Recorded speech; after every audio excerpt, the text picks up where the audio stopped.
Olá amigos, tudo bem?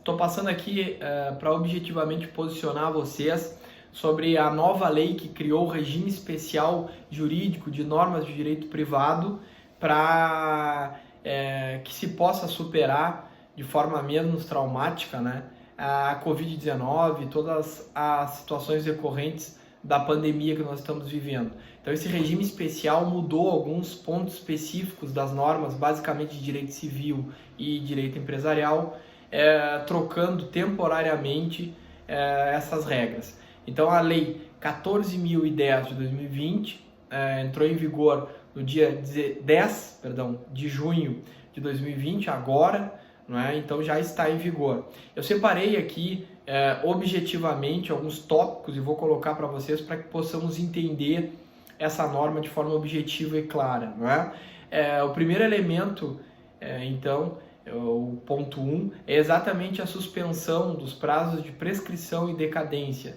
entre 10 de junho de 2020 e 30 de outubro de 2020. Esses prazos, então, não correm nesse interregno. O segundo item é exatamente a possibilidade das AGO, as Assembleias Gerais Ordinárias, de pessoas jurídicas de direito privado, ou seja, associações, fundações, sociedades, empresárias ou não, partidos políticos, organizações religiosas, IRELI, enfim, todas que constam no artigo 44 do Código Civil, podem prorrogar o prazo para fazer essa Assembleia Geral Ordinária e ainda podem optar por fazer de forma eletrônica as assembleias, não é? Então também foi um ponto importante para que não se traga problemas nesse sentido por falta dessas assembleias. Inclusive, a norma também permite que isso ocorra em condomínios edilícios, né? Os condomínios, então, podem optar pela utilização da forma eletrônica para essas assembleias e, se não for possível, pode também acabar prorrogando. Inclusive, prorrogando o mandato dos síndicos até 30 de outubro de 2020, se não for possível fazer eletronicamente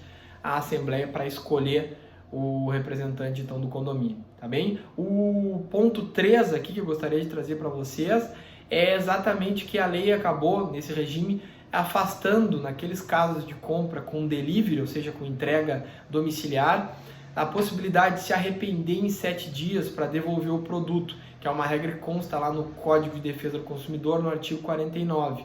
Isso vale somente para produtos perecíveis, de consumo imediato ou para medicamentos, tá? Então, nesses casos, quando se compra com delivery, se entrega em casa, não se pode mais usar essa regra por esse prazo, até 30 de outubro, obviamente, isso é temporário, né? Como tudo que eu estou falando aqui nesse regime, não se pode usar essa regra de arrependimento. Vale lembrar que essa regra vale lá no CDC para aquelas compras feitas fora do estabelecimento da empresa, do fornecedor, né? Então, quando eu compro telefone pela internet ou quando a loja está em determinado ponto, numa feira, por exemplo, ela está fora do seu estabelecimento, aí o consumidor tem esse direito de arrependimento de 7 dias e agora, então, ele resta afastado quando se compra por delivery para produtos perecíveis, de consumo imediato ou medicamentos, tá bem? O tópico 4 é exatamente, fica suspenso, então, o prazo para contar para fins de adquirir a propriedade por uso capião. Então, ele está suspenso desde a data de entrada em vigor da Lei 14.010, que criou esse regime, até, que foi 10 de junho, né, como eu já disse, até dia 30 de outubro. Os prazos para uso capião não estão correndo, portanto, né?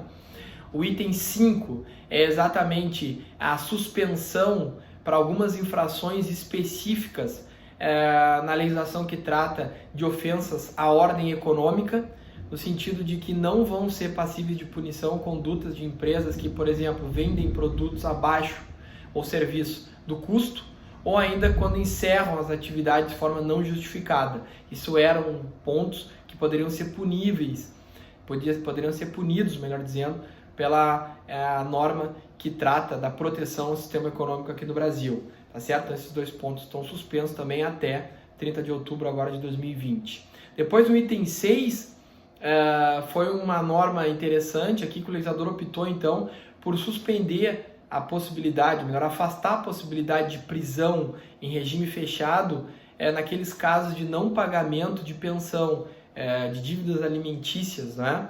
Então, nesses casos, especificamente, a pessoa que não faz esse pagamento não vai poder ser presa no regime fechado, mas sim no regime aberto. E obviamente que tem que, para se livrar dessa punição extrema, né, de cerceamento de liberdade, deve acertar, pagar o valor devido, tá bem?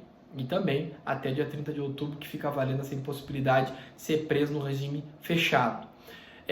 Aqui então, no item 7, houve então como é que eu vou dizer, um aumento do prazo para se encerrar processos de inventário. A legislação trata lá no Código Civil um prazo de 12 meses para que se encerre o processo de inventário, quando eles são abertos, né? Então agora esses prazos ficaram suspensos até 30 de outubro, ou naqueles casos que o inventário não foi aberto ainda, eles só vão começar a correr a partir de 30 de outubro de 2020, tá bem?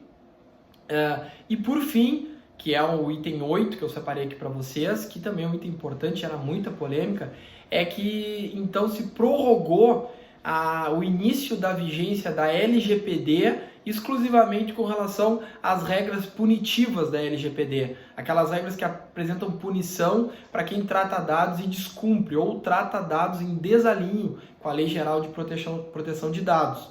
Então esse prazo passou agora para ser em agosto de 2021, portanto agosto do ano que vem só.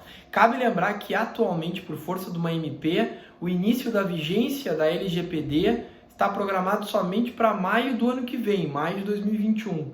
Caso essa MP venha a caducar, não seja convertida em lei, volta à regra anterior, que era a partir